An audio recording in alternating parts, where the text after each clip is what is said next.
Hello guys, welcome back to the channel. Today we're talking about chapter 999 of One Piece. Strange timings to be fair, because I was expecting this to be out yesterday, Thursday, and it was delayed. I checked it like at 3 in the morning because I was randomly got up in the middle of the night, UK time, 3 a.m. UK time, and there was nothing. And in the last couple of hours, we've now received this translation. Of course, these translations are scanlations. The official release is still going to be Sunday or Monday, depending on where you are in the world. So do take all these assumptions with a grain of salt. Brilliant chapter. For those who particularly watch my Black Clover series that I also review on this channel, from what I understand, the Raw is out, so the scanlation should be out in a couple of hours.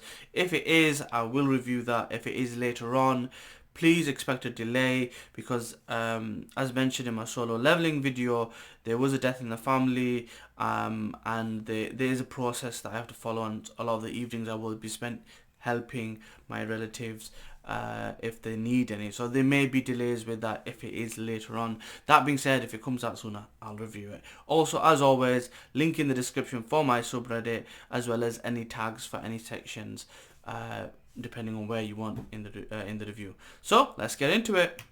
So the review itself, honestly, I was expecting no less than the amount of revelations that we got in chapter 999, which only boosts my hype and my excitement for chapter 1000. I can only imagine what's going to happen next. So let's kind of cover what's going to happen in this review. So there is essentially a lot of different, there's a bit of jumping going on from locations depending on what's going on in the chapter. So I have condensed it and kind of put locations together, and then hopefully it'll make sense as we go along. So the first thing I want to touch on is how the chapter ended last week. We were going to go straight into a Ace flashback, and that's where we're going to start. So just to remind you, it's Yamato telling her version of the story based on her meeting with Ace that happened with Ace before he met Whitebeard. And he's telling this to Momo and the Konuichi, who's probably battered as well. So Ace was on Wano. He basically rampaged through the island and beat all the fodder. We found out that Kaidou wasn't on the island, as well as the upper tier members of his crew. So I'd imagine the All Stars weren't there, possibly the Tobiroropo, the Numbers, and some of the other headliners. So I can imagine people like the Waiters and possibly the Smilers were potentially on the island at that point. And he basically beats them down and ravages parts of the area. This is when he meets Yamato, and Yamato's like, "What the hell are you doing? Look, I don't even have a responsibility for this island, but can you stop doing what you're doing?" And then they're like, "Well, we're here to fight, so let's fight." So they fight. And sometimes when you cross hands and fight with some people, sometimes you can develop mutual respect and friendship, and that does happen. And it's no kind of shock that that's the case, because if you think about it realistically, even in this chapter, Ace mentions that, you know, you sometimes have you're shackled by a bloodline, but you don't need to give up heart, or you don't need to love them if it's like a sour relationship. So essentially, if you think about it, Yamato is the son of someone special, being Kaidou. Ace is the son of someone special, being Roger. They have an estranged or distant relationship with them, and they're shackled to them due to their bloodline, but they want to be free, and essentially that's kind of where they connect, I guess. There's a lot of different things here. So for me, Ace is that kind of catalyst that starts pushing Yamato even more over the edge, because she wanted to be free. She wanted to be out in the open and be a pirate and, you know, experience life and adventure. And Ace is like, yeah, you can do it. And this kind of makes Yamato punch that dragon statue, and he's like, yeah, that's more like it. And then he's essentially kind of burnt over it, kind of protecting her in a way, but it's kind of like a promise at the same time that he's going to return, and it's a warning to Kaidou. So that's some of the underlying elements, but there's actually more little tidbits that's mentioned. So for example, Yamato asks about, are there any young pilots on the sea, and there's some interesting names that are mentioned. There's Cavendish, there's Kid, there's Law, there's Beji, and there's Luffy. So the way that this is kind of said now, again translations and yada yada yada, he mentions all these people. He says none of these have got anything on me, but there's also Luffy who's going to be the greatest of these people, and to the point where he's probably mentioned it a lot to Yamato, which is why she knows him so well. But he's like, listen, I'm gonna tell you as much as I want about him. But he says he's above them regardless. Now it's interesting that he hasn't mentioned X-Drake, he hasn't mentioned Hawkins. Is this the author's way of essentially telling you that these people are more important to the overall story and impact later on? It kind of seems that way, but you never know. Oda might just be guiding us one way to swerve as another. So that's really important. It's also important to mention that one of the things that happens in this chapter, in this fight, is there's a lot of people that have been kids that have been kidnapped. Is this part of the link that was going to go to what Caesar Clown was doing? What happened to these kind of these people, the kids that were kidnapped? We've never really shown, but it's interesting that tidbit is there, because there's always kidnappings going on. And was it Caesar Clown related, or was it this going to be something else? Was this going to be involved in the numbers? It's interesting. What was also interesting with this, it happens later on in the chapter, and it's funny because you get Otama's reaction for some of the else that I'm going to talk about in a bit, and then you get Yamato's reaction, Momo's reaction, because basically he finds out that Kaidou is her dad, and he gets scared. He goes, no, I told you before, I'm Odin. He goes, what? That's confusing. And then later on, he also finds out that Ace was Roger's son and Luffy's older, sworn brother, and he's like, what? And he makes that face, that kind of face that is made by, her name escapes me right now, but it's that character that's in Don Quixote Doflamingo's crew, who gets scared by Usopp's kind of face and faints. It reminds me of her face, although hers is more exaggerated. So that was kind of funny. There's also mentioning of the will of D and fate, as in, like, it's kind of funny that a D has come and there was Roger, and that the only pilot that you brought to the island had to be Luffy, who was Ace's brother, and it's all intertwined storyline. And the fact that he's got the initials D, the will of D, are we going to find out more about that? How does Yamato know about it? It points to the journal, and the journal is also shown. So that itself is it's like bombshell after bombshell after bombshell, all just amalgamated in one section. There you go. Poof. Let's move on. Then there's like a section in the story where it's about Nami and Otama, and basically she finds out that essentially Luffy is Ace's younger brother, and Nami apologizes because the way he speaks is very blunt, so don't take offense to him, and he was really hurt by it, and apparently she has a plan. I wonder what that plan is. I'm interested to find out. I'm worried about in terms of the limitations of a devil fruit, but that in itself is interesting. Could she be potentially trying to use this to get the remaining numbers on board, and potentially use that to her advantage in this fight? They've got to find a way to deal with these Tobiropo, but as seen previously, although Yamato might be an exception, Yamato was able to deal quite easily with a fully functional sober number when she was escaping from Sasuke. So let's put that aside now. The next thing I want to talk about is Marco. So there's a funny little tidbit. It made me laugh, and it made me think about what possibly could happen down the line. So we see some members that I'm assuming are waiters or smilers, or and they don't really want to attack Marco because he saved their life, but they're scared of Queen killing them, so they decide to attack him, and he kind of breaks free and causes a distraction, really, because they're all after Marco, and he basically tells Nico Robin and Brooke to run into the castle, essentially out of the main area and up the stairs. What this ultimately potentially could mean is that these characters can help other characters that are struggling, or potentially ones that have been missed. For example, there's a section where Luffy kind of skips some gifters to get to a higher floor. These are some things that I think Brooke may be able to help with, or he might actually intervene with Jinbe's situation and actually help him out, because as we saw previously with, is it the Dan brothers? Sorry, there's two brothers that are cats or cat feline type of creatures that are on Whitebeard's kind of allied forces, and they're really fast. And they fight against the Admiral Dalmatian in the Paramount War.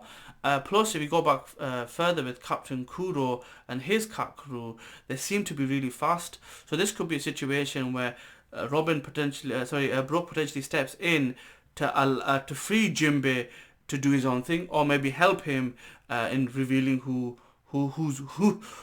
is.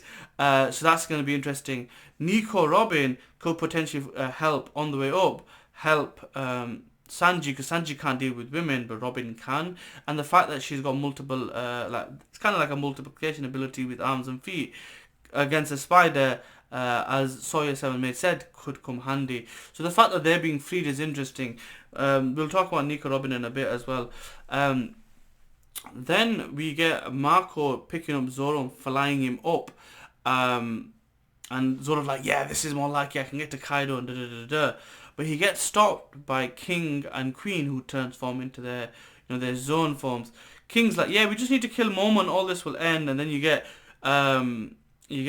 Marco saying, well, yeah, you're not just fighting him, you're fighting the whole new generation, a new era. And like they say, with time comes change. That's essentially what they're saying. It's like a changing of the guard.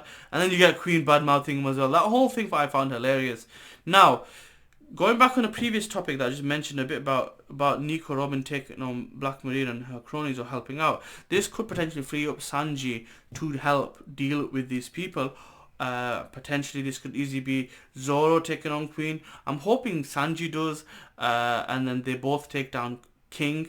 Because Zoro now has the ability to fly with Marco's help, and he can do, his attacks. So that's what I'm hoping happens, that is deal with these people. And as Luffy and Kid are basically going up the stairs to get to Kaido, they run into a damaged, recovering, potentially more recovered Jack, and they deal with him as well. And then basically they're out of the way, and we can move on. So it's interesting to bear in mind that with this, there's a flashback that happens. This flashback for me was really important because it begged the question earlier on when we had other flashbacks and Revelation as to why Whitebeard didn't help. Why didn't, he come and help Odin when he was alive to sort the situation out with Kaido? And the honest answer is revealed in this chapter. They basically didn't know. They didn't know about what happened with Odin and Kaido till years after, which is sad considering Whitebeard essentially considered him a brother, and obviously Roger died quite early on, otherwise he would have come as well. But Odin didn't tell him anyway, so it wasn't a case of we couldn't be bothered. It was a case A, they didn't know, and B, Odin didn't tell them and wanted to deal with them by themselves. And you can tell this has hurt Whitebeard because he says there's a reason, and this flashback with Whitebeard has Ace asking Whitebeard, let's go defeat Kaido, I made a promise, and in Whitebeard refusing. And essentially he says there's a reason why we haven't replaced the second seat. That essentially was Odin's seat, and we can't risk the casualties. And he basically hits Ace and he says, yeah, you think you can defeat a person that Odin could not. So he still holds Odin in high regard, and he's hurt the fact that he died and he couldn't do anything with him. They also mentioned the whole thing about casualties, and he didn't want to risk hurting his crew, killing members of his sons, essentially destroying Odin's homeland and potentially destroying the civilians that were there all to get to Kaido. And potentially there's a whole situation where, because Kaido was one of the younger ones, the apprentices on Rox's ship, that much like Big Mom, which I'll mention later, he considers Kaido like a younger brother as well. So there is that tidbit there that potentially held him back. But this kind of helps explain why nothing was done afterwards, because ultimately they didn't know. Although that's not the best answer, like someone should have checked up on him, but it was one of those scenarios where they're living with regret essentially.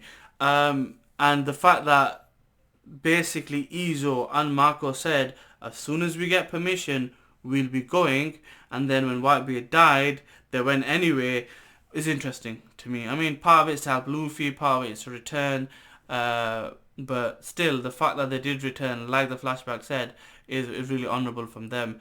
So that kind of hopefully answers that side of it. Let's move on to the ending, which is probably the most interesting because of the revelation. So, Big Mom makes it up to Kaidou. So that's number one. She was heading there anyway. She moved past a lot of people. She went past Zoro and everybody else. Said, look, I'm not bothered. I just need to get up to Kaidou. She gets up to Kaidou. Straight away, I want to point out that now Prometheus and Zeus are full powered. So whoever they're going to fight next are going to be fully powered. So that's the first thing to bear in mind. The next thing is a conversation between Kaidou and Big Mom. I'm taking a breath because of essentially what we find out.